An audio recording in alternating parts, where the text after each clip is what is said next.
Welcome to 301 Banter, a show having conversations with the finest athletes across Minnesota. We delve into the trials and tribulations of the athletes, coaches, and broadcasters that make the sports world in Minnesota tick. So whether you're a diehard sports fan or just curious to learn about different people, join us for discussions and behind-the-scenes glimpses into Minnesota's vibrant sports community.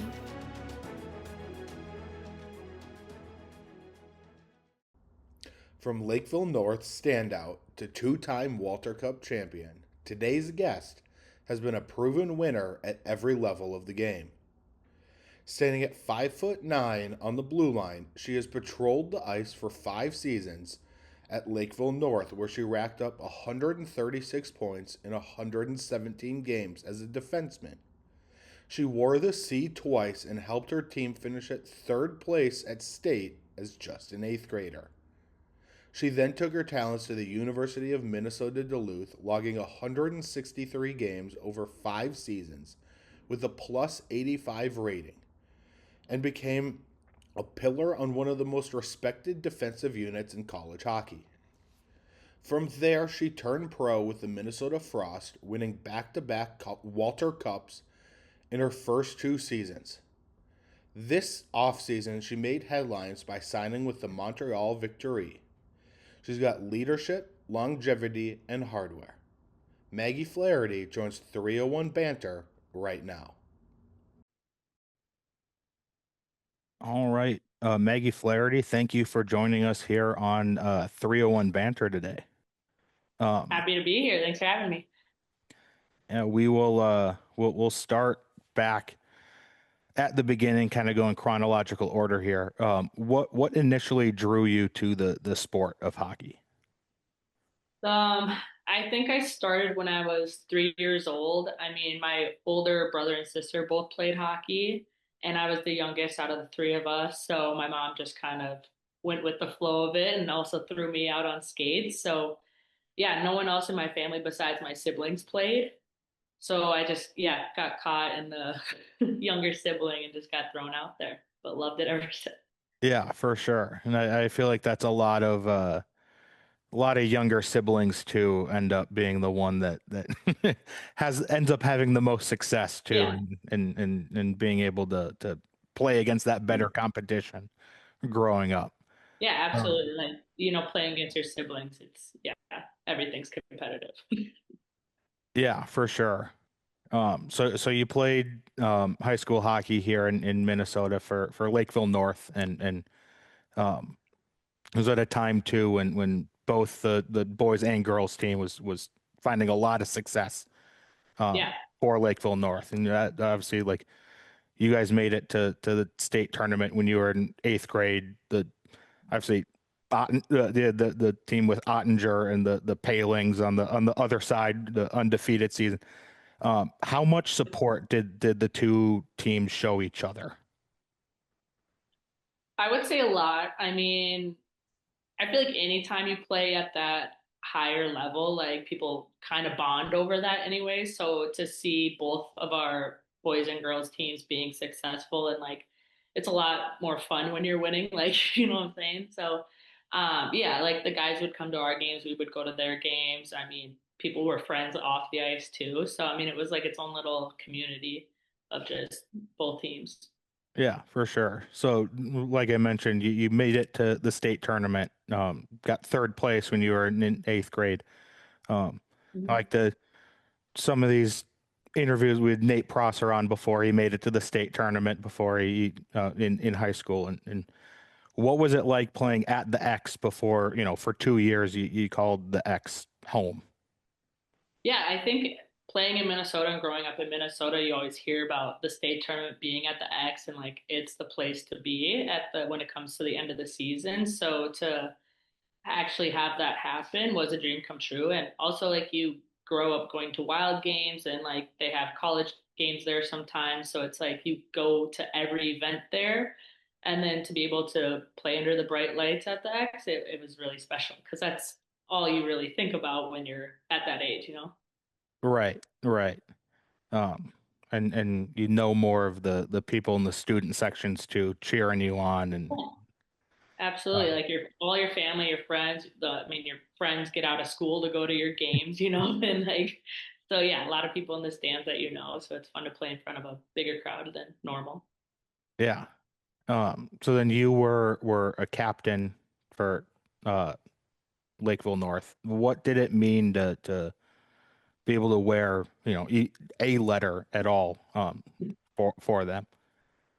Yeah, I that was truly special for coach and teammates because we it wasn't just the coaches that picked that. That was teammate voted as well. And to like have the people before you that wore the letter, yeah, to follow in their footsteps and like try to be that person. Like when you're younger and you have the captains, they kind of take you under their wing and stuff like that. So like trying to follow in our previous captain's footsteps and try to do that to the same younger girls coming up and try to pave them a little bit of a path. I mean, yeah, it was really special. And my sister was also on the team when I was on it, so we played with each other for 2 years. And she was also a captain at one point, so I had a great role model, that I lived with growing up. So yeah, a lot of Yeah. them were big role models to me. Yeah, for sure. Um, so that have to bring it up being Lakeville, the Lakeville North versus Lakeville South rivalry is massive. It's, Yeah. you know, I think it's up there at least in for sure in discussions with, Roseau War Road is a massive rivalry in the Yep. hockey. Why, from an insider's perspective, why was that rivalry so important? I mean, I feel like anytime you split a city where everybody pretty much grew up together, like I went to elementary school, middle school with a lot of those girls. Anytime you split a city right down the middle and say you're going here and you're going here, I feel like that's gonna bring up some beef. Like, yeah, and you're fighting over one city. Like, who wants to be the Lakeville when people talk about Lakeville? They're like, oh, they don't really ask, are you north or south? It's just kind of who's reigning at that point. You know what I'm saying? So I've gone like early on when I was younger, it'd be like, when you say you're from Lakeville, they're like, oh, Lakeville North. And I'm like, yes. But I mean, nowadays, I think the script has kind of flipped just a little bit where people are like, oh, are you north or south? And I'm like, oh, they're on the map again. Like, so I feel like, I mean, you're fighting over one city. So, I mean, that's what really brings it special. And you all grew up together. And then the whole freaking city shows up to those games too. Like the crowds there are bigger than any like section game, honestly, really section game, even some of the state tournament games, like early on state tournament games. But yeah, the whole city shows up. So it's awesome. Yeah, for sure. It's like the no, it doesn't exist anymore, but like that Johnny Tommy rivalry too. It's like Yeah. they didn't care what sport it was. They just wanted to beat the other school. Yes. Like obviously for that rivalry, And football always, was massive, but like they didn't care if it was yeah. football or hockey or basketball. Like we don't care. So I'm Yeah. assuming It's it's just the the same school. way. But yes, and it was always like a little bit more physical, actually, a lot more physical, like a lot quicker. Like it was just a better game overall. So, yeah, that was also something really exciting to play. Yeah, yeah, for sure. So you did make that next step to the college level. You played for the UMD Bulldogs. What made you choose the Bulldogs specifically? The campus, the location. My parents, through the whole process of like picking a school, they were like, if you didn't have hockey, where would you be the happiest? Like, if you were to get hurt, would you still be happy at that school? And yeah, I'm a big like camper, outdoorsy. Like I like the hiking. So to have like be able to drive right up the shore and go camping or go on some beautiful hikes and like the lakes right there, you could go swimming, all that stuff is really what got me. But also, I mean, look at their history of winning. They won the first three. They won a lot back Right. in the day. And you could kind of tell that they were making that switch of getting back on the map. Like everyone else kind of had their time to shine, but I feel like the Bulldogs were getting back on the map at that time too. And they had a really strong recruiting class. So I think that that drew me in as well, like a chance of winning. Yeah. Yeah, for sure. Um, and another rivalry there too with the Gophers, Oh and I yeah. feel like any for obviously the Gopher men's hockey team too has UND, but I always feel like it's the in-state rivalries like Yes. can reign supreme too, and with both the Gophers and or I guess the Rodents and the Bulldogs. Just Yes. like it's the what how did that rivalry I guess compare to the North and South rivalry?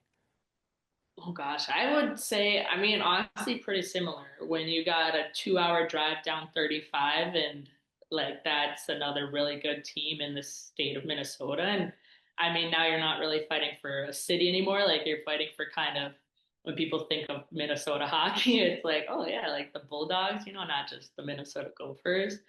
So, and like, again, I grew up with a lot of those girls on the Gopher team. And I think a lot of my Bulldog team did. Like, we had so many Minnesotans on both sides of it that it was like fighting for your state now and not just a city. So, I would say it definitely compared to it. But I think at the college level, obviously, I think it gets a little bit more intense because then you're fighting for conference points.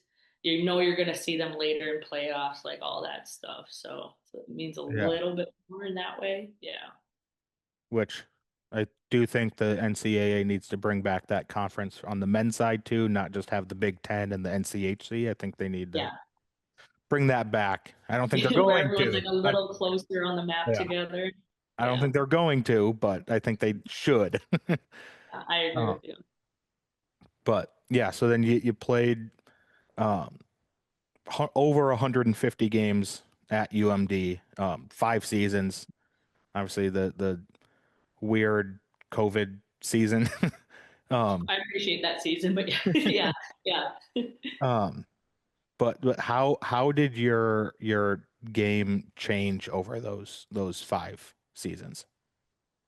Well, when you come into freshman year of college and they always say like, oh, it's like a little bit faster than high school, but it's a lot faster. Every level you go up, it just you don't think it can get any faster, but it just does. Like going from high school where, you have kids that are good and then you have girls that are doing two, three other sports and like they're, not going to college or anything for it, but they just love the game, so they're still playing. But when you get to college, I mean, everybody who was a first line in high school and like really good is now fighting for maybe a second, third spot on a line. Like everybody is the top players of their team or their state, whatever it was, and now you put them all on one team. Um, yeah, it definitely is a lot faster, a lot more physical, especially playing in the WCHA. We're kind of known as a hard hitting conference. So and if you just look at the other players that you're going against, all the Minnesota girls, all of the girls on the Badgers, Ohio, like Mankato, St. Thomas, I mean, they'll give you a run for your money any day of the week. So it's just like the level you're playing at is really good. And that whole conference is just dialed in. Right, right. Yeah. And UMD obviously with the men winning back-to-back national championships and Duluth just being a hockey town. Um, Yeah. with obviously the 3 high school teams up there, and you got Hermantown pretty close by as well, and like Pipeline to the men's team. Yeah. yep, the UMD AHL team basically. Um, what was it like to play for a school in a city with such a strong like hockey culture? Yeah, I mean it's special. I mean, you walk around and people know who you are, and like so many people who've been season ticket holders for 20 some years, which is the whole time that women's hockey has been around. Like they've been there since day one. They've lived in the city since day one, and they just follow that both sides of it, men's and women's, but they just follow it like religiously. And to like get noticed out in public or just, on campus and stuff, like it makes you feel special in that way. But Yeah, I think the following is just crazy that people are just at every game. And I know we didn't have like the big, we were always like top three, I think, in viewers or, fans and stuff. But, and that rink, oh, Yeah. Amsoil is just a great rink, and all the history that's in that place connected to the deck where they used to play. Yeah, it's such a hockey community and they live and breathe by that sport. Yeah, for sure. It's Minnesota is a hockey state, but I Yeah, always say the further north you go, the more intense the fandom gets in the state of absolutely. Minnesota. Um, Absolutely. and the um, you know, defenseman goaltender relationship is always on any team is very strong. And you played with Maddie Rooney at UMD, and then played the first two seasons of PWHL, history with her with the Frost too. What is your relationship like with her? I love that girl. I mean, she always has been like an idol, known as the GOAT. When you're growing up in Minnesota, I mean, even at Andover, like we played Andover every once in a while in high school, but knowing like this goalie that was on the boys' high school team, like she's just got to be a freaking stud. And then she goes and wins the gold medal. And like I was already signed to go to Duluth, and I didn't really know her personally at that point, and I was like, she just won the gold and I get to play with her next year. Like, this is going to be insane. And then just to get to know her, I mean, she's a top notch person. Um, yeah, one of the kindest people you ever meet, hardest worker. And now we're really tight. Like we work out with each other every day, even as enemies now. But yeah, we work out, we train together every day. I just went to her wedding a couple weeks ago. So yeah, definitely bonds have been grown since playing together. So she's Yeah. special. Yeah, I feel like too it's gonna be like when you're playing against the Frost, and there's a lot of people still on that team, that you played with. I feel like Mhm. there might be some bragging rights on the line every game that comes up until the next one. Yeah, for sure. And it's definitely going to be again like that sibling rivalry. Everybody that you play with basically becomes your family, and like you practice hard against each other, but now you get to go against each other for real. So I think, yeah, it's going to be a little, maybe a couple extra shoves in the corner here and there, but that's what makes it fun. You can laugh about it after the Yeah, game. yeah, for sure. So, yeah, you did, like I said, you did play two seasons with the Frost, the first two seasons in PWHL history. And what was it like to play for the I guess hometown team, not the team you grew up watching because they didn't exist, but like to still being able to say you're playing professional hockey and be living still in Minnesota. Yeah, I mean, clearly we know I'm like born and raised in Minnesota, so to be drafted by your hometown team, um, it's really special. Like beyond the hockey aspect of it, I mean, my grandparents they live right here in Egan, and they've never missed a game from youth to high school. They drive up to Duluth every weekend. Like they would never miss a game. So to continue that on with them for these last 2 years in Minnesota, that was really special. And like my family still lives here, so mom and dad would come and all that stuff. But yeah, to be drafted by your hometown team and just be able to play with so many people that you've looked up to, but also played with and against throughout your years. Like I've always looked up to Lee Stephanie. Like she's always been my role model. And then to be able to be on the same team with her the last couple years, learn from her on and off the ice, like nothing beats that, right? Right. Like you get to play with your heroes. So yeah, it was awesome. Yeah, for sure.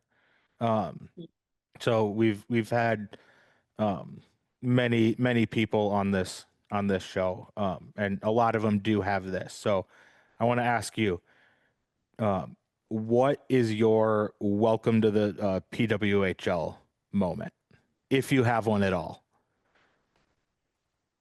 Oh, God. I first year, I want to say our home opener when we broke the record. I think it was the record at that time. There was like 13,000 people, over 13,000 people at the X. You're looking around, you see jerseys with like your teammates' names on them and stuff. You like little girls wrapped around the glass with like signs, and like you see a sign with your name on, and you're like, holy crap! Like these girls are looking up to me now. So I think just like considered like a sold out crowd. I think the Yeah. whole lower bowl and then some was filled out. And then all the signs, the lights, like it's not you just at like the X watching a Wild game and you see, guys you've watched the last couple of years playing, but it's like you up on the screen and you're like, holy crap, like that's freaking cool. Yeah. So I'm gonna say the home opener. Yeah. Yeah, for sure. Uh, Yeah. yeah, that's got to be, and I guess the only moment that might come close is like the state tournament, where it's like, Yeah. but it's like not even that would get like as full. Like it's got to be just so cool playing at the X and in a sellout crowd. Yeah. Obviously, like 100%, and what a full circle moment too. I mean, I was there high school, I dreamed of playing it there, and then that just happened to be the home rink for the PWHL, and I was like, wow, like what a great place to be. yeah, Like that's all. Like what a great place to be. yeah, for sure. So not we discuss like the relationship between the boys and girls team at Lakeville North. What was the relationship like other than just sharing an arena? Was there much of a relationship between the Frost and the Wild? Uh, Not a ton. Like they would be practicing before us, and like we might cross paths. Like we're going to Yeah. work out and they're coming off the ice. Like, but not. I don't think they ever went to our games really or anything like that. Gotcha. So Gotcha. yeah, yeah.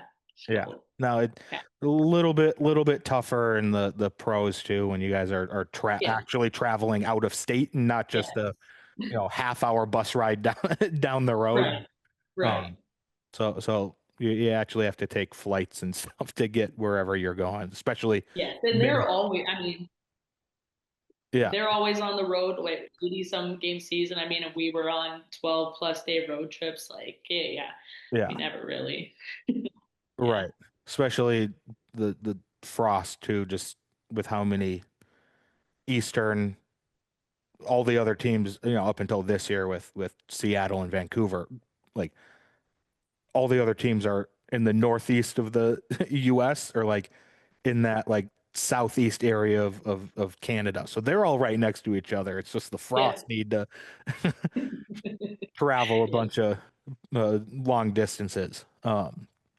But um, the again first 2 years of the PWHL, and there's been one champion, and that has been the Frost. What Yep. what made those two teams so special that you guys could win back to back championships? God, I would say the resilience both times. I mean, the first year was, I guess, same kind of story. The second year, I mean, last year we went on a 8 game losing streak right before the playoffs, and it was like one more loss and we would have been out. And then all of a sudden we get into the playoffs as the fourth seed, both years, and then we just knock off people, the number one seed or Toronto, like not people, just Toronto, both seasons. But yeah, I think the resilience of that team and like staying together as a group, no one strayed from the pack. Like we all just believed in each other. And yeah, there's obviously going to be ebbs and flows, bumps in the road, but I mean, yeah, just staying together in that way and trusting in the process, and then go from there. Yeah, Work your yeah, tail off and go from there. yeah, No. for sure, for sure. And Toronto hockey teams in the playoffs always have great success. Um, uh, but yeah, you this off season you signed with Montreal. What went into that decision to sign north of the border? North of the border. Yeah, I mean, my contract ended with the Frost, and I mean, what better time? Like, I'm 25 years old. I've been in Minnesota my whole life, so why not? Like, this is, I feel like, a great opportunity to like move around, live someplace else, and like, how often do you get to say you lived in a different country, when you're 20s? So that played a factor into it. And then just Montreal, they've always been, top notch in the last 2 years. And I'm really excited about their fans. Like you go to one of their games and it's like a club in there. Like it's just electric. And I'm excited to be on like the other side of it. When you get the puck, they actually cheer and they don't be quiet the whole time. Yeah, the town, the city is beautiful. Yeah, I feel like there's just a lot of great things about that place, and I'm really excited to go. Yeah, yeah, for Yeah, sure. we'll Again, change it. another another city with history of hockey. Yeah. Massive history of hockey. Mhm. Um, so with the um in like the creation of the PWHL, how do you think that's going to affect like the women's game? I guess maybe down the line and um because obviously it changes it that you just have a pro league right now. But like, Yeah. do you think that's going to make the women's game just more competitive overall, grow like because you get more? Yeah. I think it's definitely going to be more competitive because now you have something, they used to say like the Olympics was the pinnacle of, but that comes every 4 years. And now you can actually have a career of playing past college or like, you know, I think also the game is just going to grow like youth numbers. Hopefully the girls side is going to take off in numbers because they also see like, hey, like I can make a career out of this. Like I can play beyond college hockey, beyond high school hockey, all that stuff. And yeah, I'm hoping that it just makes girls hockey everywhere. Numbers go up. I mean, yeah, everything. Yeah. I Yeah, I hope it can. just grows. It should. I mean, it has Right. been Right. definitely. Yeah. Right. So I'm And hoping it only goes up. yeah, and I think that makes it um you know, like makes the game better down the line too, because someone that Yeah. might actually be, the greatest hockey player to ever live might not play and or like might not have played without the PWHL, and now they are, and like they Yeah. would never have known that if the PWHL Yeah. never existed. So it's like you're getting more you're casting a bigger net, so there's a higher chance you're going to have more talent, just numbers Yeah, wise. absolutely. And like think about it when we were growing up, like our heroes were NHL players and stuff. And now those little girls have someone to look up to and be like, I want to model my game after so and so, like Right, they just have heroes to look up to. right, And then, yeah, right, only good right. things. Yeah.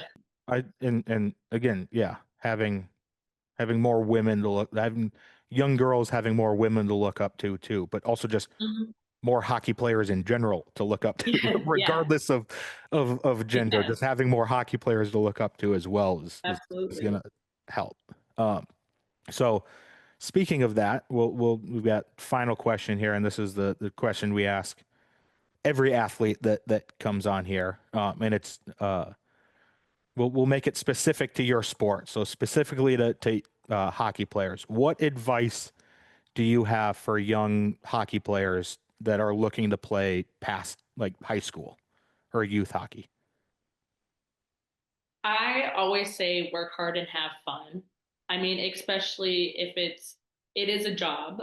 Even when you get past the youth spot and high school hockey, it's getting pretty serious. But once you get to that college level, like it is pretty much a job. Like you have that and you have school, but you gotta love it to continue to play. Honestly, like no one wants to be doing something that they don't love.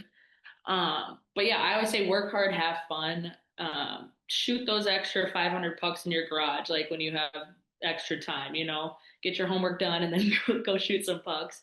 But the places that sport will take you, it'll be so much worth, like so worth it. You might miss a birthday party here and there, your friends are going to the movies, all that stuff, but it'll be totally worth it because like your team is going to turn into your family and those will be your best friends for life. So it's definitely worth the sacrifices. So Right. just keep working at it. Yeah. Right. For sure. Yeah, and um when you're having fun, it makes it easier to love the game Yeah, too. And absolutely. I um mean, what they say, when you're working or when you're having fun, you don't work a day in your life. So yeah, you yeah, can't for sure. complain when hockey's your job. Yeah, for sure. And if you are having fun, it is easier to sacrifice those, that night out with your friends. And so it's, Yep. yeah. Well, again, thank you for joining us today. Good luck up in Montreal this year. Hope you Thank come you. in second place. We're still rooting for the Frost here. Um, All right. but no, yeah. Good luck with that. Good luck with everything this upcoming season. And yeah, thank you for joining us. Awesome. Thank you. Thank you for having me. Big thanks to Maggie for joining us on 301 Banter. We wish her the best of luck this upcoming season and in the rest of her career. Thanks to everyone who watched this far into the video. Please leave a like on the video as it lets YouTube know it's a good video. Subscribe to the channel. Leave a comment down below of who you want to see on the show next. We'll see you next time. Peace.